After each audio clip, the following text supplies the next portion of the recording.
بسم اللہ الرحمن الرحیم قل هو اللہ احد اللہ الصمد لم یلد ولم یولد ولم یکن له کفوا احد صدق اللہ العلی العظیم بسم اللہ الرحمن الرحیم الحمد للہ رب العالمین وعاقبۃ للمتقین الصلاۃ والسلام علی حبیب قلوبنا وطبیب سرورنا ابو القاسم محمد اللهم صل على محمد وآل محمد وعلى بيته الطيبين الطاهرين المعصومين ولعن الله أعدائهم أجمعين أما بعد فقد قال رسول الله صلى الله عليه وآله وسلم بسم الله الرحمن الرحيم حسين مني وأنا من الحسين صلوات محمد وآل محمد نعرہ تکبیر اللہ اکبر نعرہ تکبیر اللہ اکبر نعرہ رسالت یا رسول اللہ نعرہ رسالت یا رسول اللہ نعرہ حیدری یا علی حیدری یا علی حسینیت زندہ باد یزیدیت مردہ باد خاندان سید رضا سلام اللہ علیہ پر بابا سے بلند صلوات اللہم صلی علی محمد وآل محمد آپ جو افراد یہاں پر بیٹھے ہوئے ہیں توجہ سے میری بات کو سنا کریں آپس میں باتیں نہ کیا کریں سلوات پڑھیں محمد رضی اللہم صلی علی محمد وآل پروردگار سے دعا ہے کہ پروردگار ہم سب کا اس پر شیعہ پرانا اپنی بارگاہ میں قبول و منظور فرمائے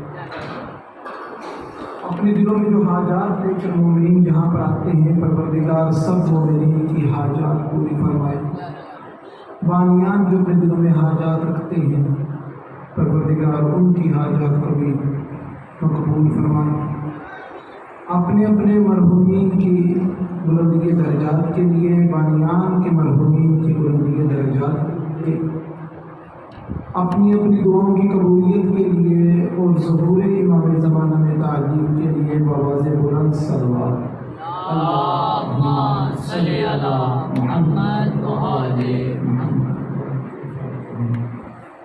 موضوع میرا عبادت عبادتوں میں وہ عبادت جس کی وجہ سے سارے اعمال قبول یعنی کہ نماز جس کی قبول پروردگار اس کے اعمال قبول کرے گا اور خدا جس کے دامن میں نماز نہیں دیکھے گا اعمال میں نماز شامل نہ ہوگی اس سے باقی معاملات کا جو سوال و جواب ہے وہ نہیں کیا جائے گا نماز ہم سب پڑھتے ہیں ماشاءاللہ آپ سب نمازی ہیں ہر بندہ نماز پڑھتا ہے نماز کسی بھی طرح پڑھی جا سکتی ہے بغیر اذان کے بھی نماز پڑھیں گے تو ہو جائے گی بغیر اقامت کے بھی نماز پڑھیں گے تو ہو جائے گی خوشبو لگا کے نماز پڑھیں گے تب بھی ہو جائے گی بغیر خوشبو کے پڑھیں گے تب بھی آپ کی نماز ہو جائے گی اپنے لباس کا صاف ستھرائی کا خیال رکھیں گے تب بھی نماز ہو جائے گی اور زیادہ خیال نہیں کریں گے تو تب بھی نماز تو ہو جائے گی کہ نماز ایسی چیز ہے کہ وہ ہو جائے گی جیسے بھی بندہ پڑھے گا نماز ہو جائے گی لیکن یہاں پر جو بیان کرنے کا مقصد ہے فقط نماز نہیں پڑھنی ہم نے بہترین نماز پڑھنی شاندار نماز پڑھنی ہے جو تمام مکروہات سے بچی ہو اور تمام مستحبات جتنے ہیں اس کے اندر شامل ہو، اور زیادہ سے زیادہ کتنا ہم وہ نماز پڑھ کے ثواب حاصل کر سکتے ہیں، اور کیا وہ نماز میری معراج بن سکتی ہے، اور کیا اس نماز کے پڑھنے کے بعد میں بری باتوں اور بے حیائی سے رکتا ہوں کہ نہیں رکتا۔ نماز اثر انداز ہونی چاہیے۔ ویسے تو نمازی کو بھی اثر انداز ہونا چاہیے سب پر، مگر نمازی بھی اثر انداز ہو بہت اچھی بات ہے، نمازی پر نماز کا بھی اثر نظر آنا چاہیے۔ نیت کے اعتبار سے گفتگو چل رہی تھی، تو نیت کا بھی بہت عمل دخل ہے کسی بھی عمل کے اندر۔ نماز پڑھنے کے لیے، وضو کرنے کے لیے چند چیزیں اور ضروری ہیں، آج ان کا تذکرہ آپ کے سامنے میں کروں گا کہ نماز پڑھنے کے لیے یہ خیال رکھنا چاہیے کہ جس جگہ پر میں نماز پڑھ رہا ہوں وہ غصبی نہ ہو۔ غصب کی ہوئی جگہ پر نماز پڑھیں گے تو نماز قبول نہیں ہوگی۔ نماز قبول تب ہوگی جب آپ غصبی جگہ پر نماز نہ پڑھ رہے ہوں۔ اب غصبی جگہ فقط وہ نہیں کہ جو آپ نے کسی سے چھینی ہے یا آپ نے فقط غصب کی ہے۔ غصب کسی نے کی ہے، آپ جانتے ہیں اس کا مالک اس کے قبضے پر راضی نہیں ہے، آپ وہاں پر نماز پڑھیں کہ میں نے تو غصب نہیں کی، کرنے والے اور ہیں، تو پھر بھی آپ کی نماز وہاں پر نہیں ہے، نماز وہاں پر باطل ہے، جب آپ جانتے ہیں کہ اس کے حقیقی مالک جو ہیں، اصل مالک جو ہے اس پہ راضی نہیں۔ اس کے علاوہ اور کون سا غصب ہو سکتا ہے؟ مثلا کرائے کے مکان میں رہتے ہیں، اب پورا ایگریمنٹ لکھا گیا کہ یہ ہر مہینے اتنا کرایہ دیا جائے گا، سال کے بعد بڑھ جائے گا۔ اب کرایہ دار جو ہے وہ اس ایگریمنٹ پہ پورا نہیں اترتا۔ میں اپنی بہنوں سے، اپنی بیٹیوں سے جو بیٹھی ہیں آپ کی، ان سے یہ گزارش کروں گا کہ وہ توجہ کے ساتھ گفتگو سنا کریں۔ میں تو ایک طالب علم ہوں، میری نہ بھی سنیں گی تو کوئی مسئلہ نہیں ہے۔ افسوس تب ہوتا ہے کہ جب آگا صاحب بیٹھ کے پڑھ رہے ہوتے ہیں اور مسلسل وہاں سے باتوں کی آواز آ رہی ہوتی ہے۔ یہ ادب کے خلاف ہے کہ ایک عالم دین آپ سے گفتگو کر رہے اور آپ آپس میں گفتگو کر رہے ہیں۔ یہ اس چیز کا خاص طور پہ خیال رکھا ہے۔ صلوات پڑھیں محمد اور آل محمد پر۔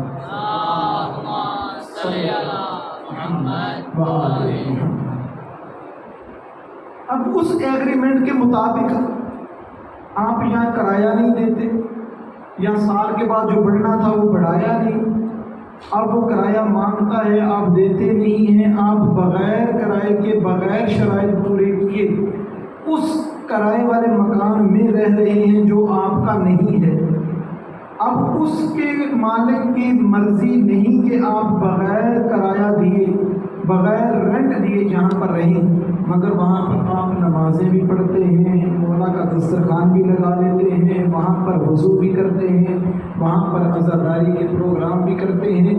یاد رکھنا، اگر مالک راضی نہیں ہے تو جتنا مرضی خلوص پیدا کر لو، جتنا مرضی پیسہ لگا لو، وہ بارگاہ رب العزت میں آپ کا معاملہ قابل قبول نہیں ہے۔ ضروری ہے کہ جس چیز پر آپ نماز، حتیٰ کہ وہ سجدے گاہ، اگر وہ غصبی ہے، آپ نے وہ غصبی کیسے ہو سکتی ہے؟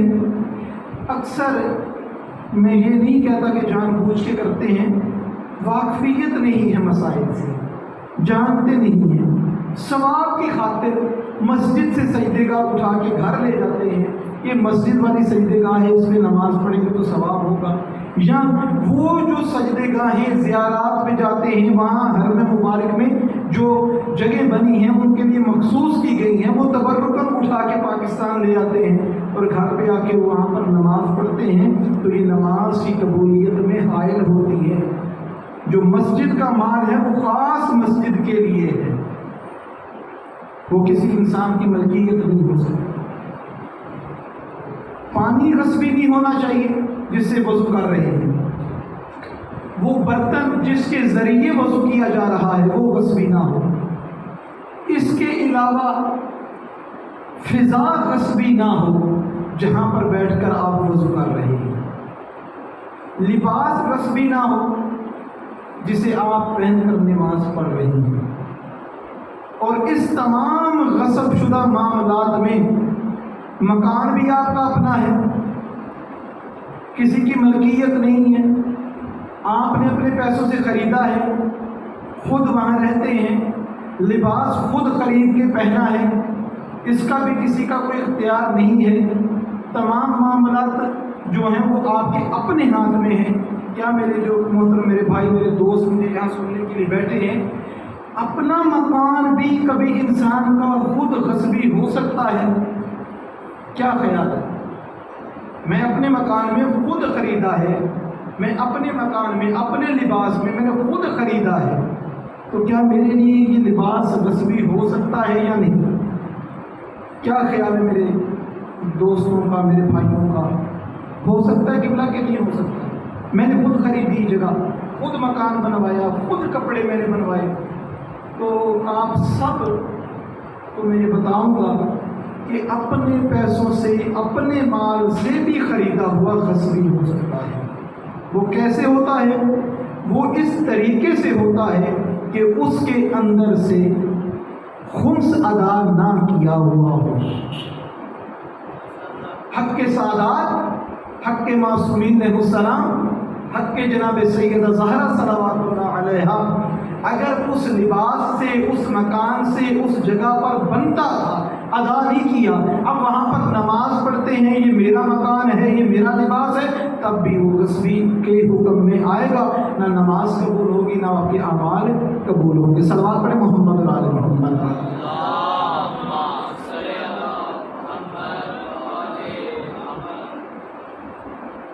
نماز پڑھنے کے لیے احتیاط کتنی کرنی پڑتی ہے کہ انسان اپنے آپ کو ریاکاری سے بچائے۔ ریاکاری کی بہت قسمیں ہیں، آپ تھوڑا سا توجہ دیں گے، جتنے غور سے آپ مجھے دیکھ رہے ہیں، کاش اتنے غور سے سن بھی رہے ہوں، تو آپ کو میں یہ بتاؤں کہ ریاکاری جو ہے وہ اس کی بہت قسمیں ہیں۔ کچھ ریاکاریاں ایسی ہیں کہ نماز پڑھنے کی عادت ہی نہیں، میں نماز مثال کے طور پہ ایک شخص ہے وہ نماز پڑھتا ہی نہیں، بڑی مرتبہ اس کو دیکھا وہ نماز نہیں پڑھتا، مگر ہوا کیا ہے کہ کچھ لوگ ایسے اکٹھے ہو گئے ہیں جو نمازی ہیں، اب وہ اکیلا سائڈ پہ بیٹھے گا تو برا لگے گا، مجبوراً اس نے کہا اب اتنے 10 12 20 50 لوگ جو نمازی ہیں، نماز پڑھ رہے ہیں، میں بھی نماز پڑھ لیتا ہوں، میں نماز کا عادی نہیں ہوں، مگر اس لیے کہ یہ کیا کہیں گے کہ یہ اکیلا بیٹھا ہے، تو ایسی نماز باطل ہے، ایسی ریاکاری گناہ ہے، نہ اس کی نماز قبول نہ اس کی دعا قبول، جس کا نیت ہی نہیں نماز پڑھنی۔ اکثر ہوتا ہے نا کہ یہ ٹی وی پر اکثر دیکھا ہوگا آپ نے کہ جہاں پر وہ کیمرہ وغیرہ ہو، تصویریں وغیرہ کھینچنی ہو، تو وہ رکوع سجدے اور بڑے بڑے معاملات وہ کرنے کے لیے تیار ہو جاتے ہیں، جس پہ کبھی آمادہ ہی نہیں ہوتے، کبھی وہ دل ہی نہیں چاہتا، وہ کبھی فاتحہ پڑھنی بھی نہیں آتی، وہ بھی مزار کے سامنے ہاتھ اوپر کر کے کھڑے ہو جاتے ہیں کہ تصویر وغیرہ بن جائے۔ یہ سب ریاکاری کی شروع، یہ کوئی چیز پروردگار کی بارگاہ میں قبول نہیں ہے۔ اس کے علاوہ اور کون سی ریاکاری ہوتی ہے؟ نماز شروع کی تھی تو نیت ریاکاری کی نہیں تھی، میں نے نماز شروع کی، قربت کی نیت سے شروع کی، نیت ریاکاری کی نہیں تھی، اب نماز کے واجب فعل میں ریاکاری آ گئی۔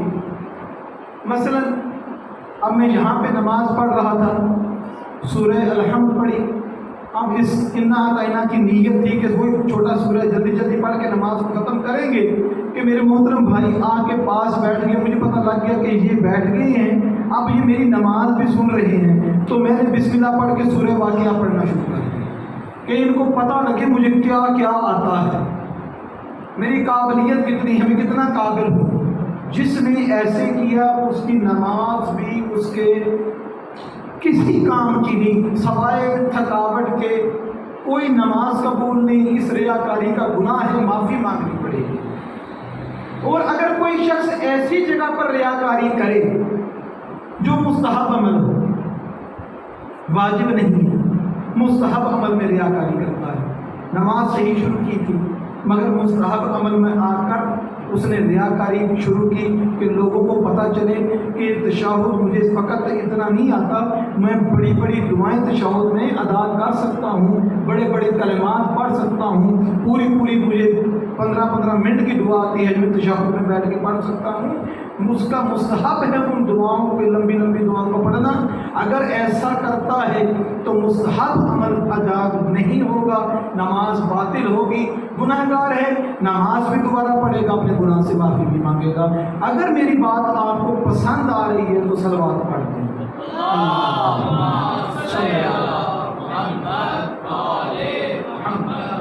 سلام علیکم. اس کے علاوہ کون سی ریاکاری ہوتی ہے؟ ریاکاری جگہ کی، مقام کی، مکان کی، کہ میں نمازی ہوں، نماز پڑھنے والا، سب مجھے جانتے ہیں کہ میں نماز پڑھنے والا ہوں، نماز پڑھتا ہوں، نماز پڑھتا رہتا ہوں.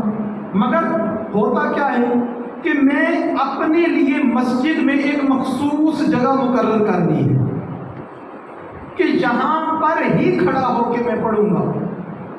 مثلا پہلی صف میں ہی کھڑا ہو کے پڑھوں گا، لوگوں کو پتہ لگے کہ شاہ صاحب نماز پڑھنے آئے ہوئے.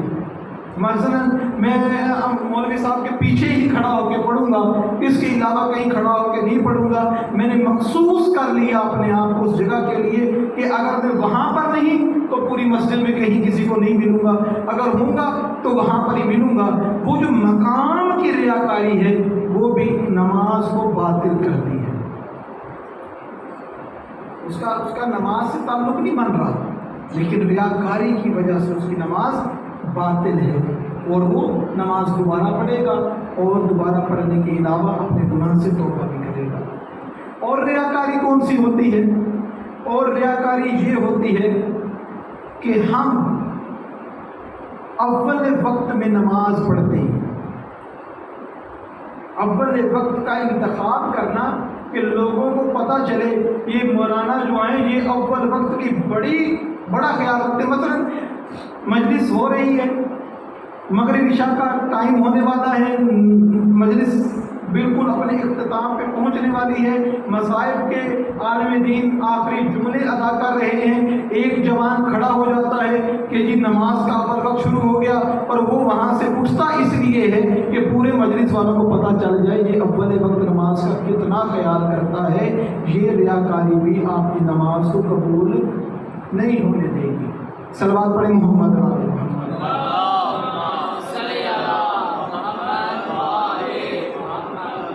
ہر ریاکاری ایسی نہیں ہوتی کہ انسان کی نماز قبول نہ ہو. اگر انسان کو یہ شک ہو کہ جو میرے ذہن میں خیال آیا ہے یہ ریاکاری ہے یا نہیں، جو خیال مجھے نماز پڑھنے میں آیا ہے یہ ریاکاری میں شمار ہوتا ہے یا نہیں، تو وہ اپنے شک کی پرواہ نہیں کرے گا، نماز مکمل کرے گا، اس کی نماز ٹھیک ہوگی. اور اگر وہ تسلی چاہتا ہے نا کہ میں کیا کروں کہ مجھے جو خیال آیا تھا وہ ایسا خیال تھا جو نماز کو باطل کرنے والا ہے، ریاکاری میں شمار کرنے والا ہے، تو اس کو چاہیے کہ اگر وہ سجدے میں یہ سوچتا ہے کہ جو مجھے خیال آیا ہے یہ ریاکاری والا ہے، تو اس کو چاہیے، علماء فقہا فرماتے ہیں کہ رکوع پہ غور کرے کہ جب رکوع کیا تھا تو اس کی حالت کیسی تھی، کیا تب بھی اسی خواب و خیال میں تھا؟